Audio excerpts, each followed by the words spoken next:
Welcome to PolyCast, a civilization podcast focused on game strategy. Dan Q. Makalua. The Me and Team. Mad Jin. With guest co-host Mega Bears fan. Talco. Semper Fi. So I'm going to assume then that my microphone is working and the volume's okay? No, I'm just talking to myself. Sweet. Well, welcome to episode 223. I am Semper Fi, something Witty. And today I am joined by Trevor. Your mom. Jason. Something Witty was supposed to be my line, damn it. Mackie. Yes. Do I have to force feed all of you caffeine? Yes. Maybe. Apparently so. The Me and Team self-introduces, and he will trade his units for your cities. There we go. Show without Dan. It's just not the same. Wow. Yeah, I know. I'm replacing Mad Jin. Good luck. I don't know if I can fill those shoes. Well, you could try to replace Dan. Oh, I'm replacing Dan. Oh, jeez. I don't know. Trevor thought he had the hard stick. Try replacing Mackie. Oh. Good luck becoming the only woman on the internet. Yeah, that's going to be a little awkward. Yeah. Hey, I just noticed the guest co-hosts outnumber the regular co-hosts. Yeah, I think this is one of those situations where there might be an uprising. It could be a problem. It's okay, there's no coup coming. Technical difficulties. I'll show you technical difficulties. Something, your mom. Oh, now Mackie's being Mad Jin. Okay. Well, she's not here.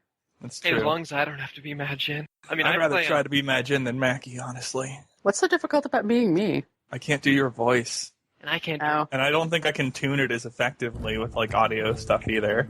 I don't think I could sound like Mad Jin either, but it would probably come out closer than trying to sound like you.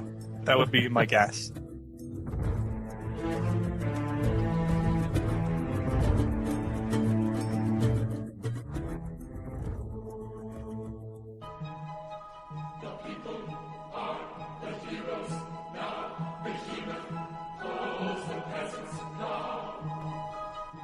Feedback from episode 218.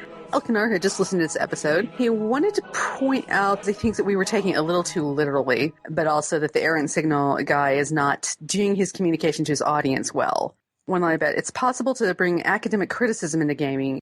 I've actually posted on several occasions on, I think, 2K forums, the idea of moving away from the singular victory conditions and having something kind of more like Settlers of Catan's victory point thing, where you get points for certain accomplishments, and then at the end of the game, whoever has the most points wins, or the first person to get to a certain number of points wins. I mean, that's going to be difficult to work in context of Civ, because most people are used to thinking of the score system of Civ as being very broken and not actually representative of game progress, but would just award points for things like being at the top of particular demographics, and those points would fluctuate over the course of the game.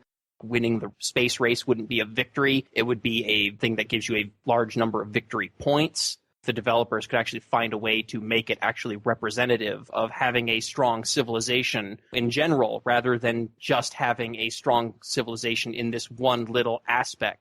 It's definitely an intriguing idea. Of course, you have your players who just want to go knock heads, so I think the lack of everything.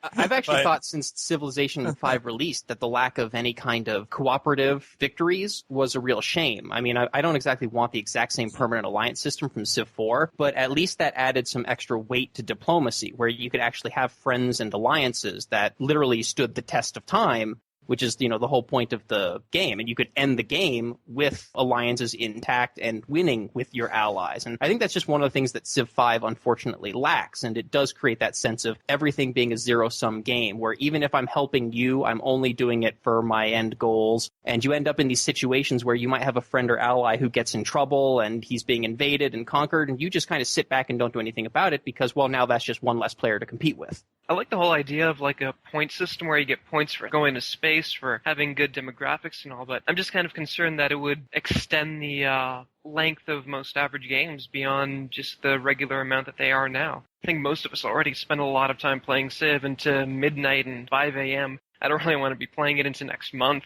Yeah. You could probably have an adjustable point thing where in the game configuration screen, you set how many victory points it takes to win, and then that would adjust how long the game goes, which would be right there along with the game speed.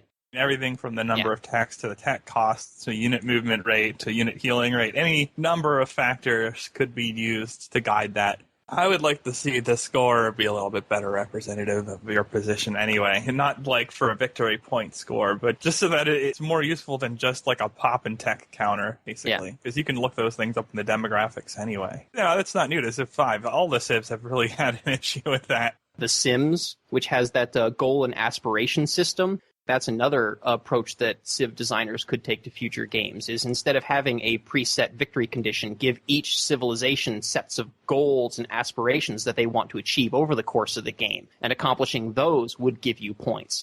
And then these goals could change from game to game, which would add to replayability and make it so that you're not just following the same rote steps every game. Now, do you let the Civs choose that, or can you pick that at the start and then pick your Civ regardless? You could probably have the option to randomize it as well. But yeah, it could be something that's actually based on the Civ's personality. Like Rome could have certain goals, like building significantly complex road network, and Egypt could have the goal of building enough wonders. And so that would be like maybe an extra part of their unique national character. Ooh, and you get victory points for that. That would be really nice, actually. Yeah, but then you could also have maybe just some randomly thrown in generic goals, like having the highest literacy rate, not having any cities that are starving, or having a surplus of food, doing things that are good for the people in your civilization and not just for the nationalistic state goals. It's definitely something that designers for Civilization 6 and beyond could definitely look at, is trying to make the game more representative of developing a civilization rather than developing a nation state that just wants to win a space race. I think that's a valid point. Yeah. It would be interesting to see at least some of it, for sure. But depending what they can get in from a engine standpoint. Always got to balance that.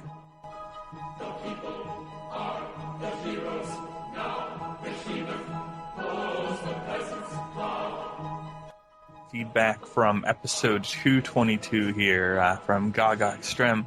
Guten Tag. I noticed, quoted on PolyCast, and thus joined the ranks of famous people. I wanted to report here to collect my internet money. Oh, Gaga, I will give you half of my raise from the last season in response to your... I was going to say we don't have internet money, but we have internet cookies. I have funny money. You want some funny money? Well, you're a leg up on me. One thing about the Wonder discussion makes me wonder, LOL. Ha, I'm changing your language. It is now pun intended. What is the usual BE playstyle for the PolyCast members? I just kill everything. But that's just me. Because ever since I switched my strategy from mass terrorscaping to a counting span, I often just wind up building a single wonder throughout the game. The affinity wonder needed to win. Main reason being the win timer usually finishes around turn 225. It's just a short time frame. Most wonders seem to have either too much of an opportunity cost early or lack time to have enough impact on the game. It would be interesting to discuss how the victory conditions work out in practice in one of the upcoming episodes. Not just what you have to do, but also how you get there. I think this is one of the biggest bugbears of BE at the moment. Yeah. Well, I don't know about you guys, but I usually just build units and take all the cities. That's probably even faster than trying to get to the affinity wins. Yeah, honestly, I haven't played the game a whole ton, but I've played it a solid amount. I always wind up leaning into that, because I always prefer playing that way anyway, so I just go kill stuff all the time. I'm probably not a good litmus test here. Well, the easiest way is beeline affinity text so you get a superior unit and then go smash things. Yeah, well, span trade routes, beeline affinity texts, and yeah, pretty much just crush things. My strategy mostly has been not playing much. I've been playing Civ 5 still. I don't even remember what all the victory conditions in BE were, because the only one that I've ever actually achieved was the one where you teleport all the humans from Earth and settle them, which was cool because it took a long time to do, but I don't remember the rest of them. The victory conditions are domination, conquer all the capitals of every other faction, contact, discover clues left by all the ancient aliens that used to be on the planet and find the signal and decode it.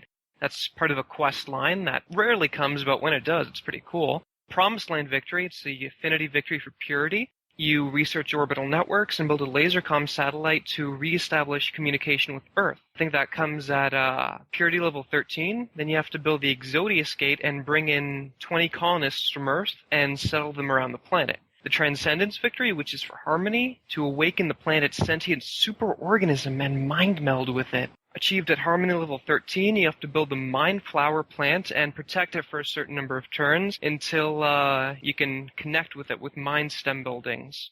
And then there's my personal favorite, because it's Terminator Victory, Emancipation. Like Purity, you have to build the Lasercom satellite, establish communication with Earth, and once you get to level 13 Supremacy, you build the Emancipation Gate. Instead of taking people from Earth, you go into Earth with your units and quote-unquote, liberate it with at least 1,000 combat strength. It is pretty funny if you are sending the Terminator-looking kind of units to do that.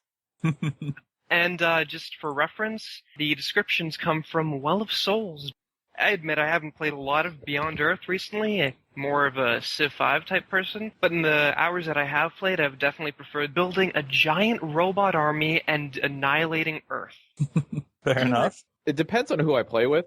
Like, I play Hot Seat a lot with my wife, and I tend to not try to do the kill everything, because that would require me to stomp my wife's armies, and that's usually a bad... If I were to sleep in the same bed... Clarification, stomp the other non-human players. Yeah. If we do that, it's usually we're on the same team, or, you know, we get right up to the end, and it's like, all right, and then just evacuate the capital, and we'll just end it this way. Or we declare it done at that point. We don't actually finish off the capitals. But if I'm playing by myself, it really depends on how I feel. But I've kind of usually just stick to the domination, because all the affinity victories really do feel kind of just end turn, end turn, end turn. Especially the Purity and the Harmony victories, because it's just kind of like you sit and wait, and then there's really nothing to do in between other than just kind of mill around. You don't even have to defend it, really. Yeah, that was one of the things that I noticed with the one where you have to resettle the colonists, is I just kept doing it. I mean, I was on a fairly medium level difficulty, so I don't know, maybe it changes on the harder difficulties, but I kept expecting everyone to declare war on me and start destroying all my little settlements that I made, and it just never happened. That whole end of the game was just end turn, beam in, new settler, end turn, beam in, new settler, end turn. So, yeah, I'm not sure if the AI was even aware that I was in the process of winning the game. The same thing happened to me when I was doing the Supremacy Victory. I was just sending in all those robot units to liberate Earth, and I was expecting at least the Purity players would have at least some kind of objection to that. They want to save humanity, they want to preserve it and bring it to the new planet. I thought they'd say, oh, you're looking to liberate humanity and make them all robots? Not on my watch. But they just kind of sat back and took it. Yeah. Definitely, like you said, there should be some acknowledgement that you are directly contradicting their endgame objectives. I do think that all the Civ games could benefit from nations making a real effort to stop each other winning to some degree. You know, if we're going to have the victory condition model, I think that's something that AI should be cognizant of, because this has been a problem really since forever. Just as long as it doesn't necessitate friends and allies backstabbing you, which is why I'm always advocating for shared victories. Yeah, that's true. Because at least nice to be able to rely on your BFF since 4000 BC to watch your back when you're about to win. A betrayal. Yeah. And that way, when you play with your wife, you can not ever, attack you. I've gone through all of them at least once. But really, building good units and then going and smashing faces is still easier. I mean, I like the idea behind all the other victories for the amount of time you have to spend on them, because literally at one point, I was sitting there and just end turn, wait for this build, end turn. Gotta wait till I can send another one, end turn. No. Yeah, I understand that. I mean, I used to complain really big about the turn timers just for that reason. And then that's the way the turn base has gone for between turn times. But it's an interesting day when you say the same thing I say, though. Oof. What's the world coming to, Mackie? I don't know. I was going to try and think of a solution to make me not have the same thing, but I'm like, Well, obviously, because you have an opinion that agrees with my opinion, you're right anyway, so you don't have to worry about it. Gaga Extreme also asked how we get there. How do we get to the victories? I mean, it's slightly more involved, but not much in my case, because I try to optimize expansion and trade routes, and you get so much production from that even now that you just stomp on everything. There's not a lot to say there. I mean, yeah, okay, you want to try and make sure you don't overbuild or underbuild workers. You want to make sure your cities are going decently and that you're not going to, super negative on health too early or something like that. But it really is just an expansion optimization problem for me. And then you build the stuff that's most useful to you on a city-to-city basis. Set up a nice food city and trade that around. Same thing with hammers. I think that's the problem, too, in the long term. There's really no incentive to deviate from the tech tree other than pick up all of your affinities and maybe something else here and there that's convenient. Otherwise, you just go straight for your victory condition, where in Civ 5 you kind of had to pick up everything, or at least focus one half of the tree. This one, it's kind of, you really don't have to focus much on anything other than what you want, and then that's it, you're done. Yeah, and then once you've got the text that you need for your particular victory condition, you just kind of meander around the tech web. You don't really care because none of the other stuff that you're researching is at all useful to you. At least that was my experience. Well, also, when you're further enough down the tech tree with your affinities, you usually have some of your unique units and some of your super units. And at that point, if you're doing a domination victory, everything else is irrelevant because you're walking around with titans. Yeah, but it's also just that none of the buildings or powers are really all that worthwhile anyway. And once I've got all my primacy points to the max, I don't care about going around the tech web and leveling up my harmony purity points generally. So it's all the rest of that tech feels like it's not worth anything, which is a shame because you put all that early game investment into research and then you finish your research objectives so early. And then it's like, okay, well, now I've got all these academies and research buildings and stuff that are just like kind of useless now.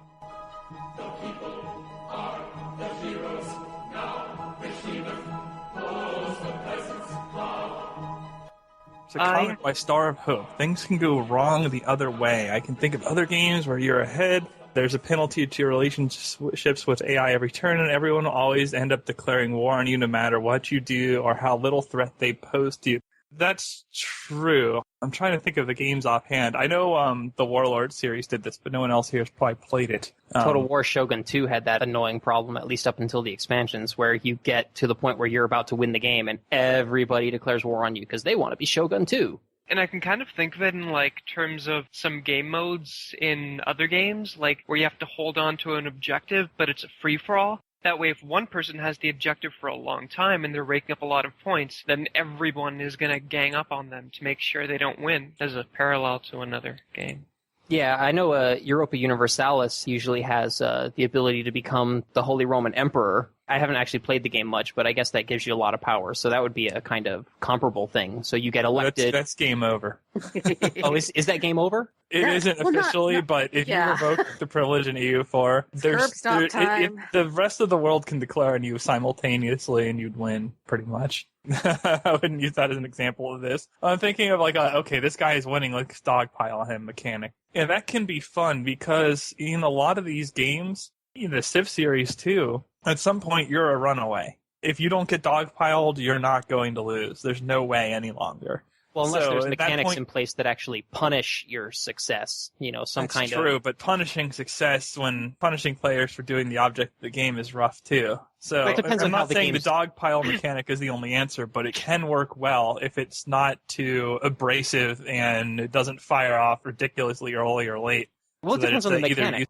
I mean, after all, the happiness mechanic in Civ 4 and Civ 5 is designed to do just that. It punishes you for building too many cities or growing your population too high, both of which are points of the game. So it just depends on how it's designed. So you could have penalties, mechanics in place where if you become too big, your economy crashes because you have no one to trade with and things like that. But then you're too big to fail.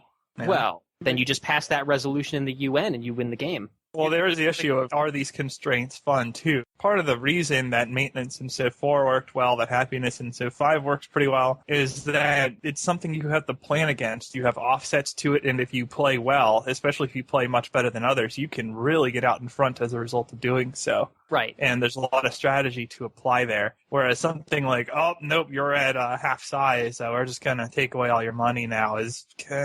Right. So a mechanic like that would have to be something that's progressive over the course of the game that you are able to plan and adapt to. And I'm not necessarily saying that that's the solution, but just that that's something that can be looked at as a runaway controlling mechanic. It would help. I think a marginal utility concept in any 4X game would be a really strong thing to have. The bigger you are, the less an additional city is useful. It's not to the point where it screws you over, but it gets to the point where the power differential between a nation with 200 versus 400 cities would be minimal, whereas the power difference between 5 and 15 would be huge. Yeah. I'm not talking about that perfect tuning, but that concept and application. That way a dogpile is actually still a threat, for example, even if you were larger than both combined, perhaps. And one of the reasons that Civ and Civ 5 in particular has so many runaway and snowballing issues is because a lot of things in the game are just linear progressions. Yep. You build a building and it gives you the same effect that every other building gives you, and they just add up and add up and add up, and you found a new city and it just adds up and adds up and adds up. So there aren't very many mechanics in the game aside from happiness that are inverses that cause problems as you grow and expand. Everything just tends to stack on top of one another. Instead of a tech tree, we had some sort of web-like structure for our technologies. Well, the other solution is simpler, but it would work. It's just to really limit the amount of time between a runaway nation forming and just the game ending. In other words, there's not a whole lot of time, but once the game stops being contested before you just win outright. Which is one of the things that would make having some kind of victory point system useful, is instead of having those victory conditions that don't come into play until the very end of the game, if you are running away very early, you just keep accumulating victory points, and eventually, assuming something catastrophic doesn't happen, you win earlier because you don't even need to get to the modern era because you've already completely cornered the world economy or whatever. Yeah, I just think some people wouldn't like that because they want to conquer everything. But yeah, maybe you could just do one more turn and do it anyway. I think a group mechanic would work to help with runaway civs, is where you could actually, even on like a domination victory, is where you grouped with other civs. So if you had one runaway, you all kind of became a coalition to work towards one thing. Like if you went towards a science victory, you could have more than one guy working on a science. Why does it have to be only I can send somebody to space?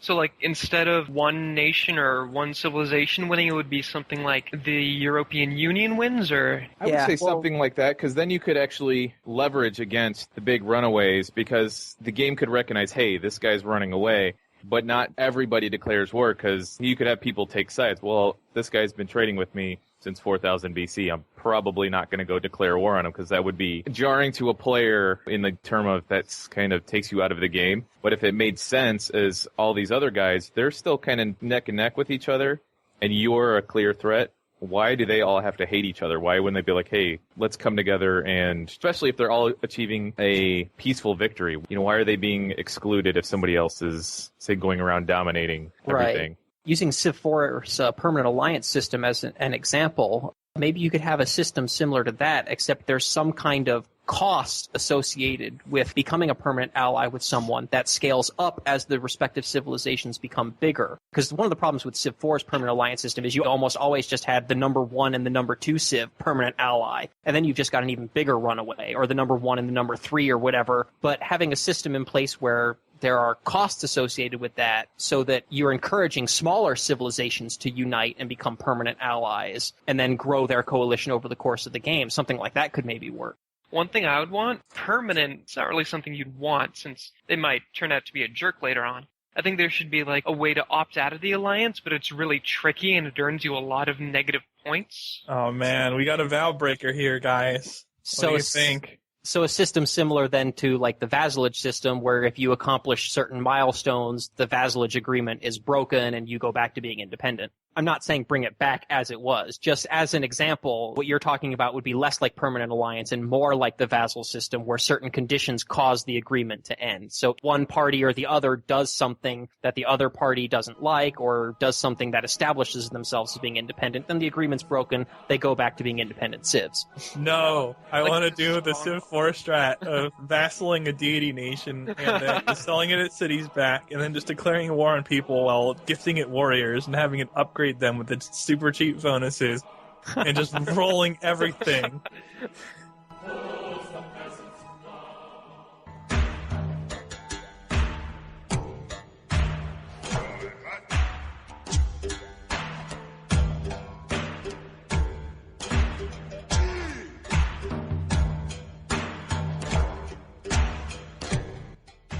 T. Glevenhaber asks if he's the only person who thinks Beyond Earth should have natural wonders. For example, it brings up the Giant Anthill and Olympus Mons and adds various bonuses to those.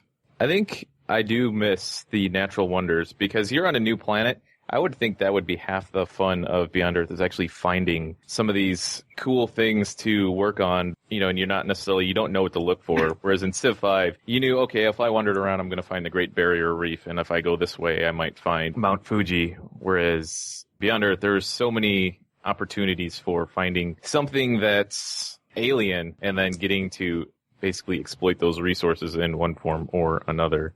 The concept of a giant anthill as the first natural wonder is kind of... I like it. It's strange, but I like it. Imagine finding it early in the game and settling it and getting like a siege worm or a kraken when everybody else is just using level 1 stuff. It just makes me want to say, hey brah, you got some level 1 ships around my city? Well, guess what? Release the kraken! Oh, jeez. I don't think you could give it that kind of power. You'd have to put something on it that scaled it by time. X number of turns elapsed, then you can add this unit to the list or something like that. Ants, just lots of ants everywhere. Carpet the map. You just keep spewing forth ants. Or it would be based on your affinity. By ants, do you mean wolf beetles? Yeah, or it could be based on your affinity level That's or something. a placeholder. We'll use wolf beetles as a placeholder. I know you like them, Mackie, so. Not when they're on my lawn. If you wanted harmony, you might get a unit or a boatload of science, whereas purity might be farming money off of it. Some of the other suggestions in the thread also have something like that, where you settle the wonder and you get it into your territory, and then you get sort of a quest decision that basically modifies the wonder or modifies it a bit depending on what you choose and what affinity you get. One of the ones that I really like is the Alien Holy Site, which gives you a few quest decisions. Sounds like the one that I had proposed, actually at the very end of the list, the Primeval Nest. Here it is, the Alien Holy Site. It provides +4 food when you get into your territory. You get a quest decision. The native aliens seem to make a pilgrimage to these caverns, and you have to decide if you want to let them continue. Yes is only if you have harmony, and no is if you have another affinity. If you say yes, as long as you don't construct an ultrasonic fence in the city, you get 5 xenomass and a free alien unit every blah blah blah turns. But if you say no, you have to construct an ultrasonic fence and you get a quest decision. Do you want to exploit the cavern for its food, energy, or do you want to explore it? For food, which is the purity decision, it gives you 8 food. For energy, it gives you 4 food and 4 energy, that's the supremacy one. And explore the cavern is harmony, which gives you 4 food and 2 culture. I definitely like the idea of the natural wonders possibly giving you quest decisions, because the one that I proposed had similar things where you find an ancient alien nest and you get decisions to like excavate it or seal it off to preserve the bodies, and then depending on which choice you make, the aliens might become hostile to you or less hostile to you for a large chunk of time in the game. But I see some of these that are kind of weird. One that's like an antimatter power plant, that's not a natural wonder.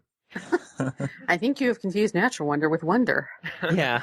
I do like these 3 that give you more of the affinity-based resources. Veraxite Cave, a floatstone quarry, and a great xenomass field, especially those last 2 because it has a central hex and some other ones around it. Yeah. Has anyone proposed like a 5 or more hammer water tile for a national wonder that just always spawns in the ocean? A xenobarrier reef? Yeah, but it has to be in like far enough into the ocean that you can't possibly work it ever. It just shows up there and looks nice. Gotcha. Yeah, Xenokrakatoa. It has to be there. I think someone actually suggested something like that. New Atlantis. It's basically a water type wonder where you can settle a city on top of it and get a bunch of upgraded water tiles. No way. I want one that you just cannot ever use, no matter what you do. Then in 95% of games, it's still not workable. Don't worry. Don't worry. They fixed it. I definitely think that there's a lot of room in Beyond Earth for natural wonders and really, really, really exotic terrain. Because one of the things that I criticize the game for is that it doesn't feel sci-fi enough, and it doesn't feel alien enough. And I think that having these really exotic natural wonders would do a lot to help differentiate the game from, it's just another reskin of Earth. Especially if it has unique gameplay properties like relations to affinity and interactions with the aliens, as opposed to just being tile buffs. That does end up being just like the wonders in Civ 5. Firaxis devs should definitely take a look at some of these.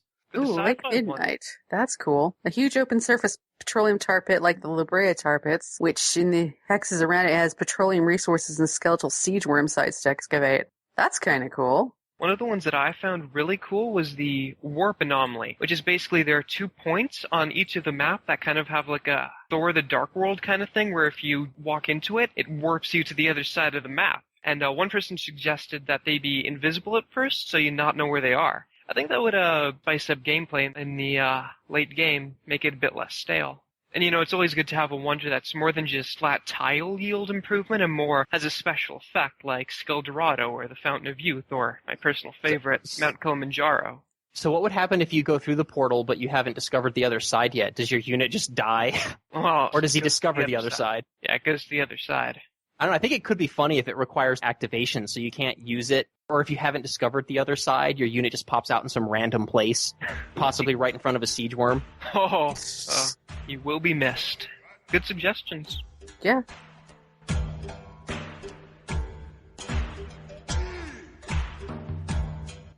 Well, speaking of things we like, We're back over to Civ 5 now. I'm not even going to try the username. That's Al. I don't know. Maybe you can tell us. now It starts- Calcodem looks like that. Okay. Phil said it. He's asking, are you really in favor of uniques? He says he sees not a single point to uniques. The unique units, I believe, is what's Yeah. going on here. Wasn't clear at first. And he's going down the list. At first, what do you want them? It's like diversity and replayability and favor. And why he wants them, he doesn't like the imbalance. He thinks you would get a lot more civilizations that way. I don't know. They still have to do art assets and all that kind of things where I don't know, they would give you more civilizations. We want you to be able to earn your advantages. And replayability is on both lists here. I don't get that one. But also gameplay choices. I think you want something more like you start a little more generic and then specialize into your civilization as opposed to starting as your civ. Isn't that what Beyond Earth tried to do? Yeah. Yeah, it just sounds to me like But he's you can asking do for a that different anyway. game. I can't really make sense of a lot of it.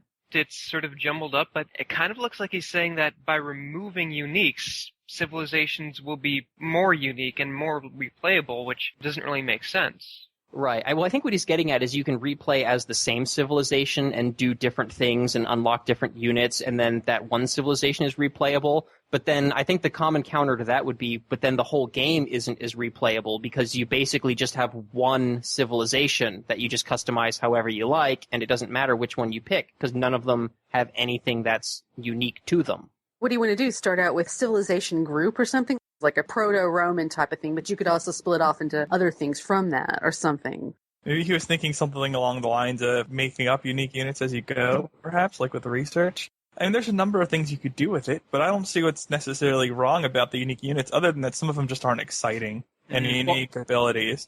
One of the things that I definitely think that I'd like to see in future games is to have the actually pros and cons of using the uniques. Have some uniques that maybe do something special, but they're like weaker overall, but they're really good at doing this one thing. But then leave the default unit available. So a common example would be like taking the old German Landsknecht back when that was a unique unit. It could have been like cheaper and weaker than a regular pikeman, but you could still have the regular pikeman available. So if you needed to just pump out a bunch of cheap units real quick to like defend yourself, you had that unique opportunity. But if you actually needed the stronger pikeman, then you could do that. Another example would be like the Korean, what is it called? Like a Gotcha. yeah, where it's stronger at killing units, but weaker at killing cities. But you should still have access to the regular in case you still Yeah. want the city siege capability. So you don't end up in the situations where, again, using Korea as example, their caravel replacement can't cross oceans.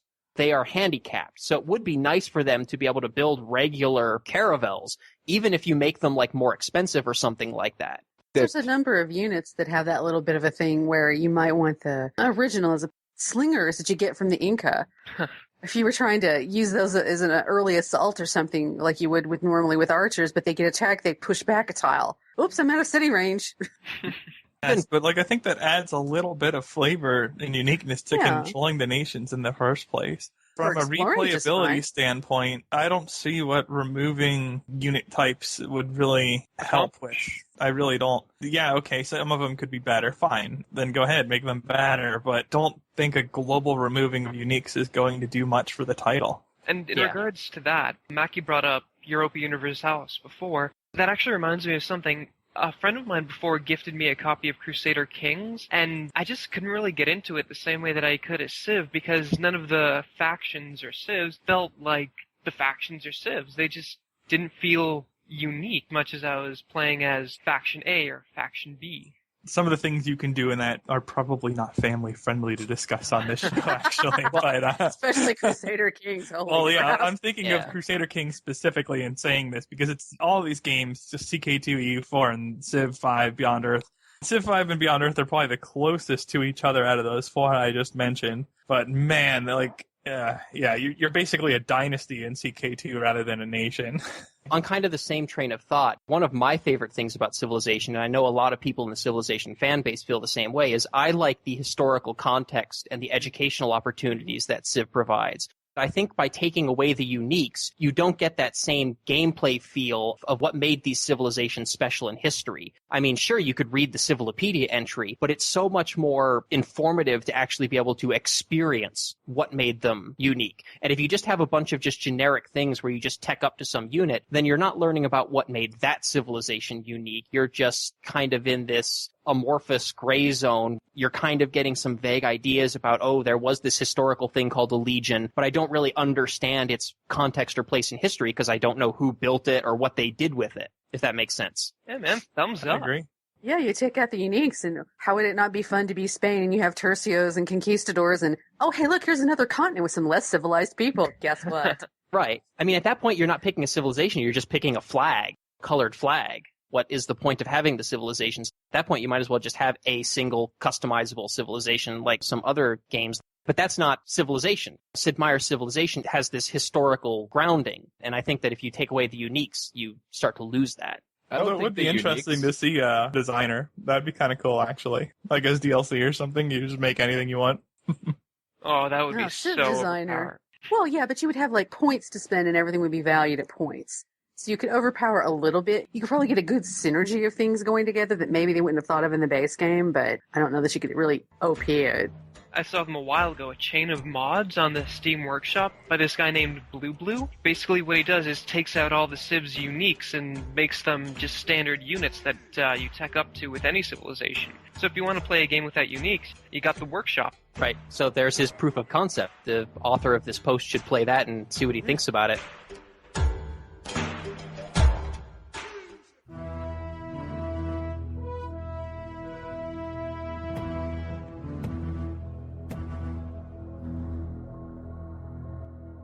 Prozors 1337. I'm just gonna call him Prozors Elite.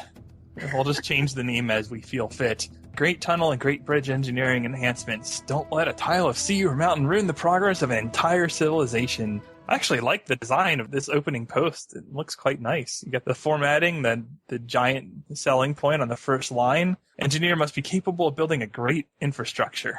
Basically proposing a great tunnel and a great bridge, buildable by a great engineer. They have strong tile yields, apparently. They require dynamite for the tunnel and steam power for the bridge. The tunnels would connect two roads, railways between mountain range or whatever. A military unit can shelter into a tunnel tile, 100% defense against distant attacks.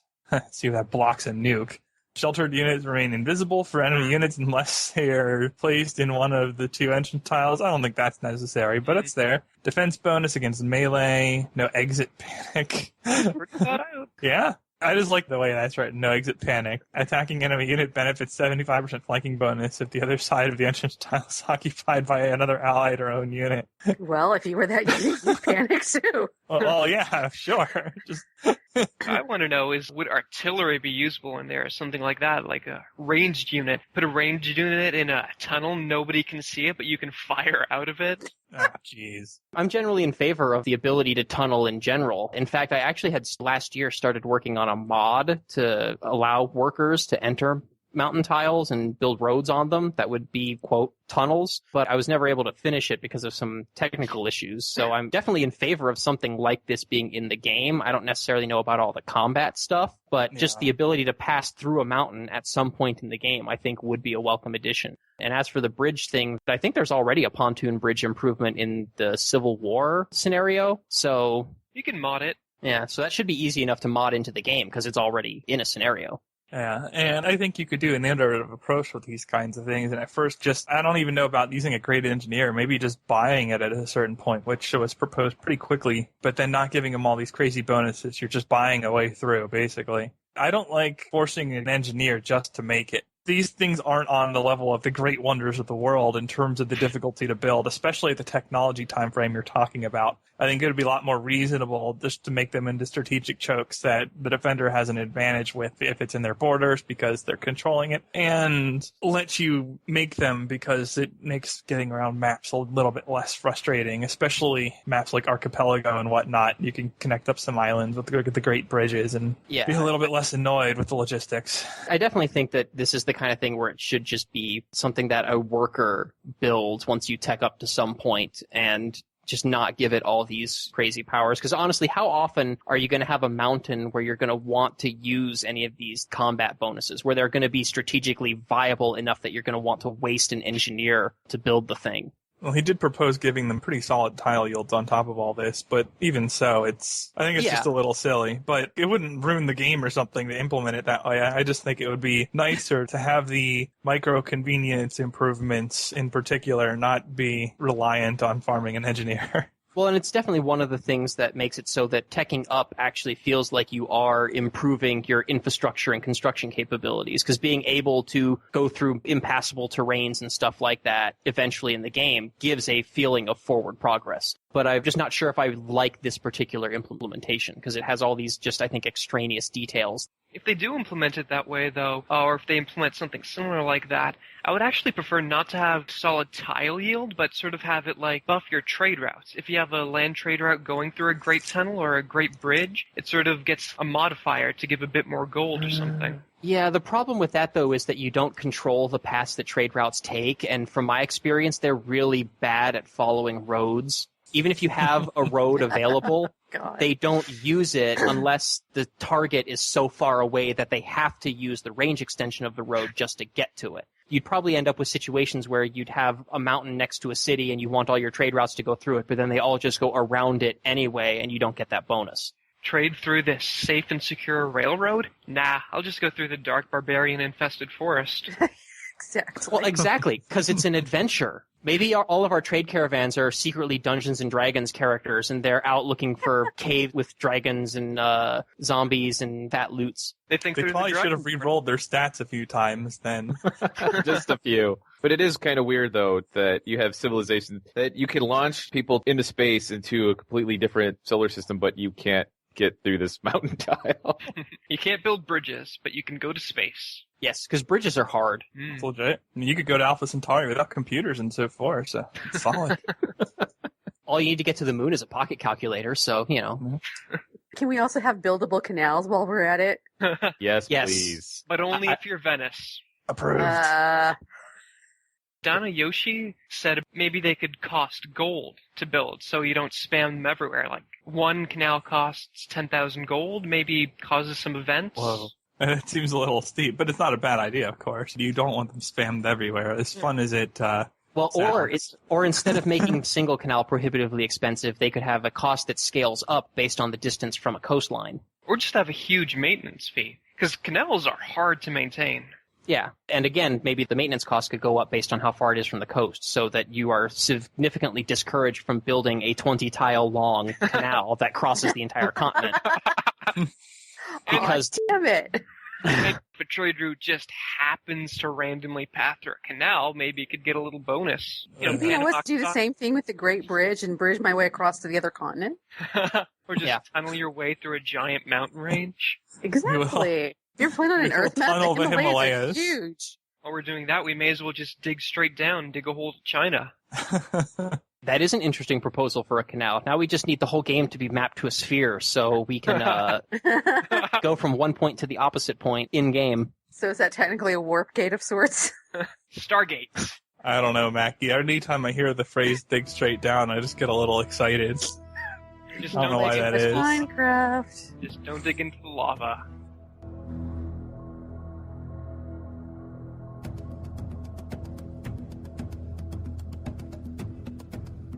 The next topic is actually a blog post that I had written.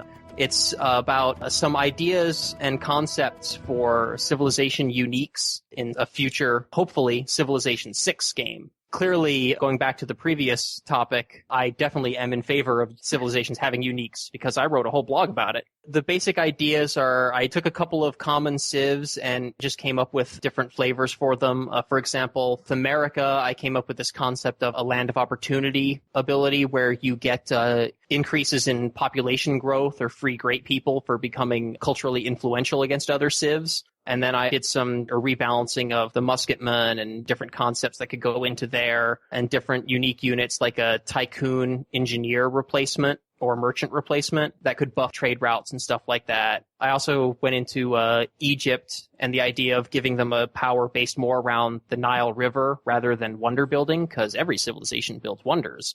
But the two ones that were the biggest ones that I wanted to talk about were the idea of Greece being kind of an inverse of Venice or Austria, where Venice or Austria remove city-states from the game. So Greece could be a candidate for civilization that could maybe add city-states to the game. So the idea that I proposed was that instead of Greece founding new cities under its own control, it founds new city-states and then gets bonuses for having relationships with those city-states. And then the other one was the idea of actually having legitimately nomadic civilizations in the game that either don't build cities or which can move their cities, which would be good for like the Huns or the Mongolians. But then unfortunately, Attila Total War beat me to the punch. So...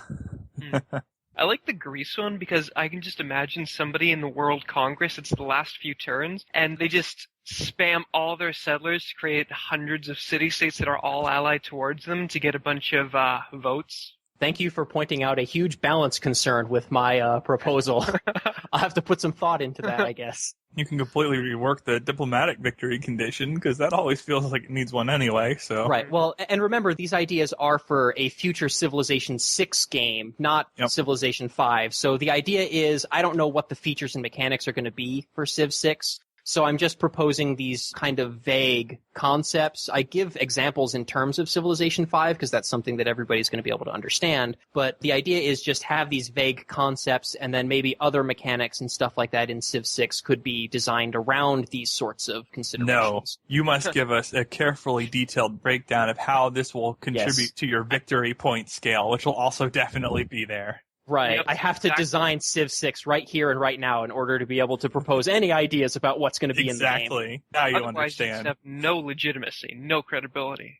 I know. It's a shame. I should just take the post down. It's the idea of Greece founding city-state definitely be something that would be cool and would even be appropriate for Civ 5 because, like I said, we have Venice and Austria that take city-states away, so it would seem reasonable to have a civilization that could add them back into the game. So obviously I'm operating under the assumption that city-states will be in Civ 6 and that there might be a civilization like Venice or Austria that can remove them in order for Greece to be the inverse, but it doesn't necessarily have to be the case.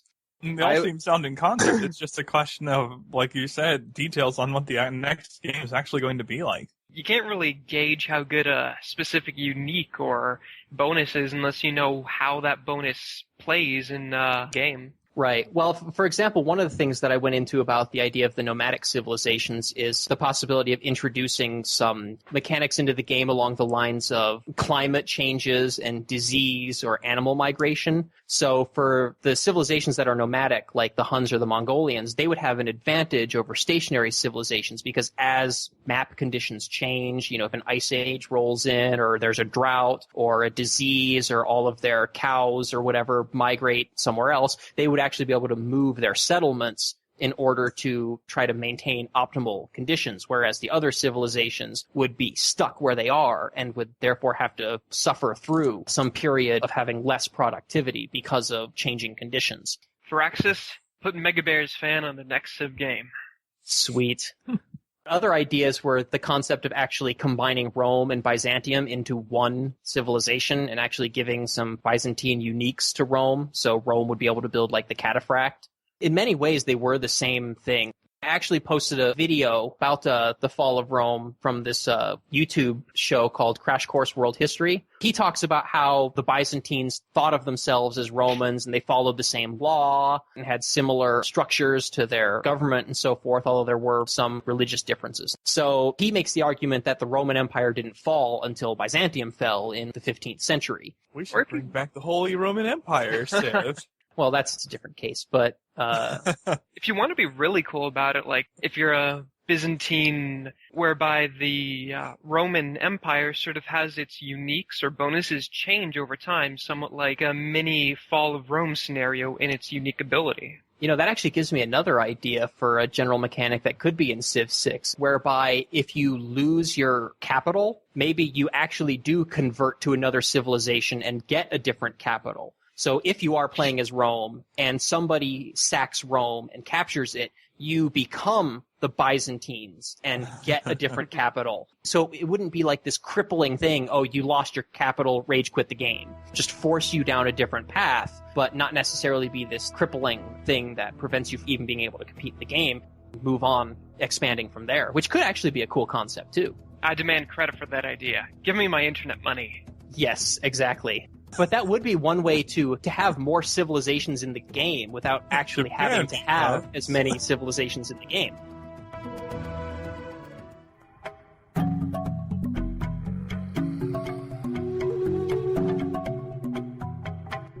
Sedwick on the Civilization Fanatic forums asks, what do you like to name your cities? As a computer engineer, he likes to base his city names off of prefix multipliers that designate data block size, and each successive city is named after a larger one, like Bitnos, Niblon, Bitania. I'm not going to try to pronounce those, but basically what he's asking is, how do you name your cities? For me, what I like to do is just go the full vanity route, just name them completely after me, like Trevoropolis, Trevorport, Trevorville, Port Alcove, Alcovia, Trevoria. Just like seeing my name plastered all over the map gives me so much satisfaction. I like to make my city names vulgar or offensive or things along those lines, and I usually gauge my success by how strong a reaction I get out of players like Mackie or Dan. It'd be funny if the game had a notification popping up telling you that another civilization has founded a city and the name of that city, so I could just name my city after all the wonders in the game and make the other players panic thinking I'd built the wonder. So they just get a notification saying, Mega Bears fan has founded the pyramids. And they'd be like, oh crap, I was building that. And then they stop building it. Welcome Now, to something Ish. you used to be able to do in Civ 4. I don't know if they brought it back in Civ 5. Probably not. They probably stopped this. But you could find out all the civs in the game by attempting to name your city after capitals of other nations. And if it wouldn't let you do it, you knew it was in the game. That was something you could do, too. Well, I guess you just start the game as Attila, and then you know what civs aren't in the game. Well, yeah. In regards to capitals, another thing I like to do is if I conquer a capital, I like to name it some snarky dig at the civ that I just conquered. Yes. Oh, everybody does that. Saying, insult to injury, ba-bam! Monty's Poorhouse. Well, I keep making a religion called Tao of Cookie lately. So then I end up making the city names different types of cookies, usually appropriately to whatever's around them. Your civilization sounds delicious. Comments of the Twitch page, Fuzzy Fractal says that he likes naming them after geography points in the game. That's another thing I like to do. Like, if I'm playing as, let's say, the Danes, and I settle a city next to Copper, I'll usually name it Copperhagen. Copperhagen. But,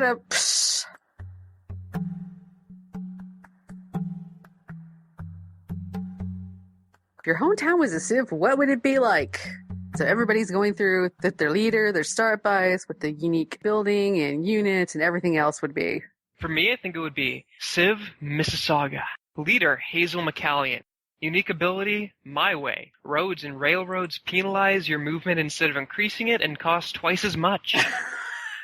Unique building, Square One. Replaces the market, and you cannot build anything else in the city until you have built a Square One. Unique unit, Mississaugans. Still better than Torontonians. Ouch. Wow. Hey, somebody did Seattle and made the unique building a Starbucks. I live in Las Vegas, so my civilization's unique power would just be that whenever another civilization builds a wonder of the world, we get a cheaper, less effective version of that wonder. It's true. You built the pyramids, I get the Luxor. You built Neuschwanstein, I get Excalibur. You make more money off of it than they do, for sure. So do you get a mini Statue of Liberty, too? Yep, exactly. Well, considering how closely I live to Disney, I think that would be a little too obvious for me to go through. Whenever your civilization is defeated, you just cryogenically freeze it, launch it into space, and it comes back later. Oh my goodness. And lots of culture bonuses, because sure, why not? I'm all about culture when I play. My hometown is a small farm town, so I guess we'd get like a bonus to agriculture, and it'd permanently be a size 1 city or something. Well, apparently after this past week, my hometown has a bonus to attract any freak snowstorms.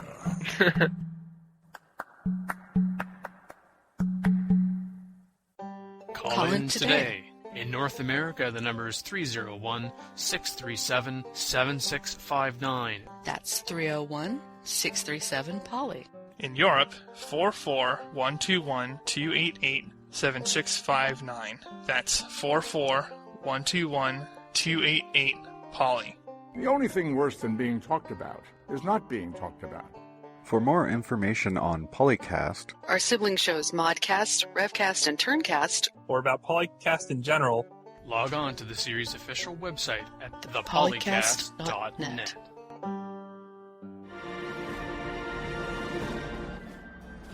canal in every hex on the continent. There'll just be canals everywhere, and then you will have frigates.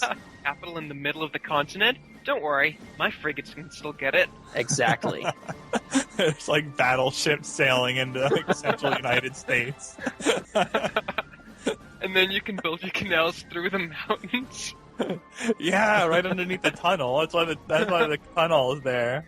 Which creates a waterfall natural wonder. Oh, yeah. It's not much of a logical leap once you're at that point anyway. All right, well, this is getting out of control, so Yep, on we go. thank you everyone for listening to PolyCast episode 223. This is Mega Bears fan along with the Mian team. Your hometown will be my hometown. Makalua, Does it come with the cookies? I'll Talco, take the cookies. I think I was a much better Mad Jin than Mad Jin. and Semper Fi. I won't conquer your capital. Maybe.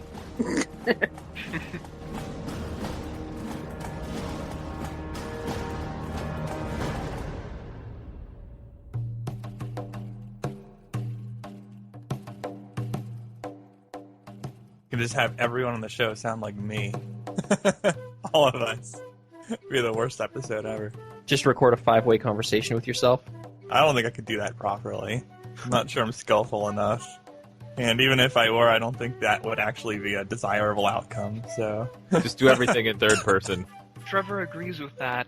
Oh, we're live? I mean, I understand that... Should we let them go on about football for a while? Football! Welcome to PolyCast. Entertaining football fans since whenever. Since now. Football Oh, man. podcast focused on game strategy. And today I am joined by... Well, I should have looked, shouldn't I? Our names don't matter. A bunch of We random are. voices in What the chat. matters is why we're here. Anyone else preferred victory conditions? I just usually go... Oh, sorry. I was going to No, say you that... go ahead. I wouldn't mind city-states doing that. I don't think they would ever accomplish much, but it would be amusing. Well, I remember Yes. having a game where one city-state had actually conquered an entire continent of other city-states. National Wonder Brainstorm. Who wants to bring National Wonders into Beyond Earth? Wait, national? I thought it said natural. Oh, natural, sorry. I have a mix of things going on in my mind. Yeah, go ahead. Bring us into it. All right, so forgive me for butchering their name, but Prors brings up that there should be natural wonders such as building a great tunnel through a mountain and great bridges to basically cross large expanses of water. I think you're looking at the wrong topic. Am I? I'm going to link you to the topic that I have down for this. Oh, you know what? Because I was reading through Go it, I'm ahead. like, this is... Oh, I'm looking at the engineering enhancements. Yeah. Technical Okay. difficulties, BRB. You keep using that thread. I don't think it means what you think it means. Dan, we're hopeless without you. Yes. We We didn't know need what you, we're Dan. doing. We need you. This totally never happens in other episodes, not even once. Yep. One too many tabs open. This is my great failing. It's your great mistake. Yes, this is the great mistake. Too many tabs open. Okay, Well, here we depending on your computer, it might be a mistake. I know. This is true. We do have a couple comments in the Twitch thing. Actually, we have a number. Whoa. I've actually been reading them the entire time. Oh, awesome. Anything you want to highlight? Why do you have to put all the responsibility on me? Well, you volunteered yourself. Now I'm voluntelling you. Oh. Dan likes voluntelling, so I'm going to voluntel. And I know I'm missing somebody. Just a Only couple of regular everybody. co-hosts. Are they a sponsor now? Is that why we're introducing them this way? Use the reference code PolyCast to get a Oh, you 50% copy. discount. On what? We're not talking about Civ anymore, are we? No, we're not. No, we've gone into Minecraft. That's alright, though. We can bring it back. We'll just edit it out.